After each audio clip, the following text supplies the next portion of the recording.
ஒரு சிறிய கிராமத்தில் ராகவன் என்பவர் இருந்தார். மிகவும் கடினமாக உழைப்பவர், ஆனால் எதிலும் வெற்றி பெற முடியாமல் இருந்தார். அவர் முயற்சிக்கும் ஒவ்வொரு காரியத்திலும் தோல்வியே வந்தது.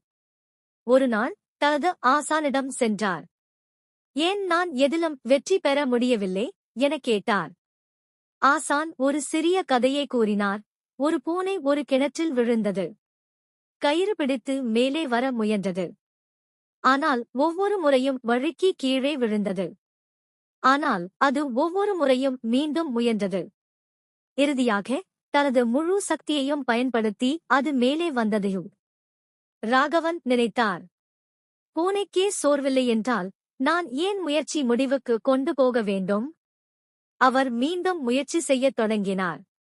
சிறிய வெற்றிகள் வந்தன, பின்னர் பெரிய வெற்றிகளும் வந்தன. சில மாதங்களுக்குள் அவர் வெற்றி பெற்ற தொழிலதிபராக உயர்ந்தார்.